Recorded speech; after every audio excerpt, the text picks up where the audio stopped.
started at 8.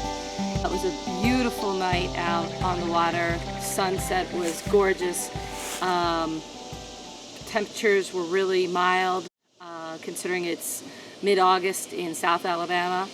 And we got on the water at about 7:50, and just as we're launching the boat, Mark immediately sees a gator. So within the first minutes of being on the water, we spotted a gator. Well, we do what we know to do best, is track and hunt. We put in our red flashlights or headlights and zoned in on the gator. So he hooked it up, and then all kinds of things happened kind of quickly. Gator did not want to come in.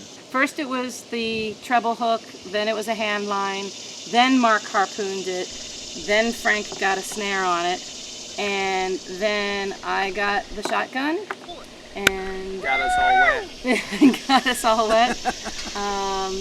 Thanks to the hunting class that the state Department of Conservation and Natural Resources puts on, I knew exactly where to dispatch the firearm, and at that point it was all over.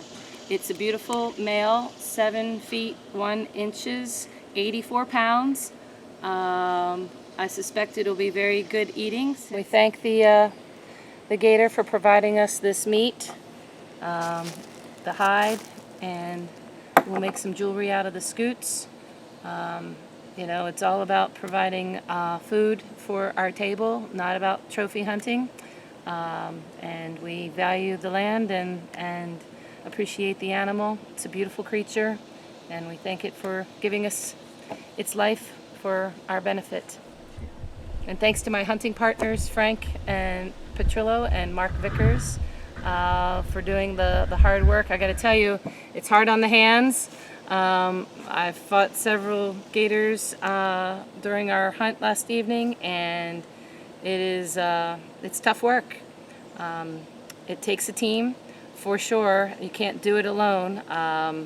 There's too many things going on. It's really interesting what they do. They start rolling, and it's a pretty violent process in the sense of the gator is a very strong creature and has a lot of tactics it can employ to defend itself. This is evidence of our gator hunt. The gator bit at the line and bit at the boat. It took a big chunk out of the boat during the process, and imagine if that was your arm or your leg, that would leave a mark. Yeah, we got 4 or 5 right up to the boat that we snatched with the fishing rod that were anywhere between 5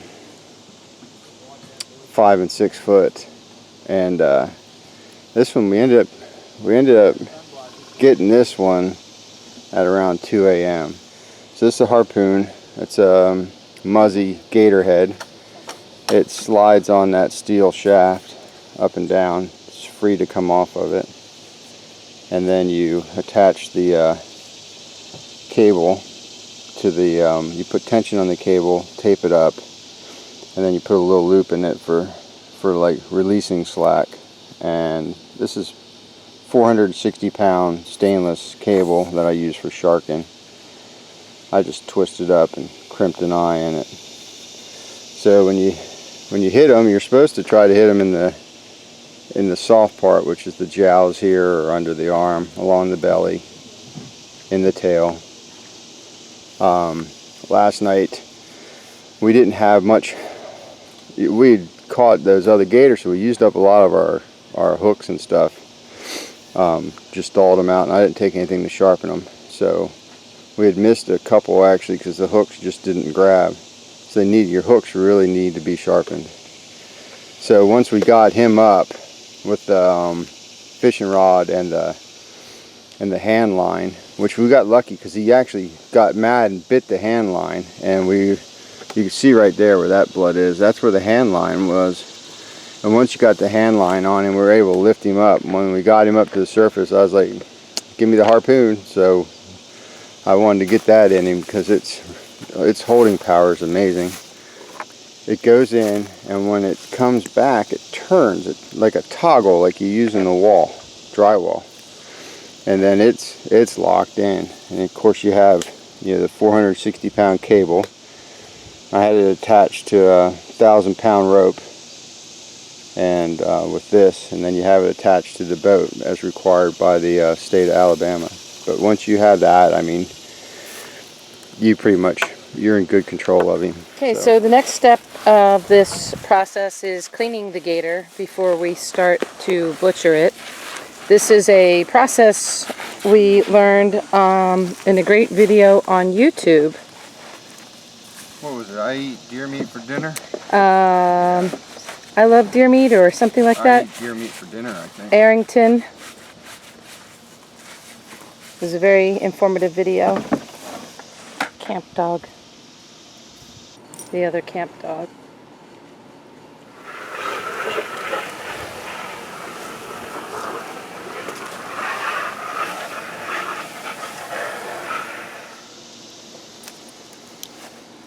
How's the skinning process going?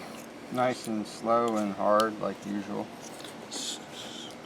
So far I haven't punctured the skin. So good. A couple more years we'll be professionals.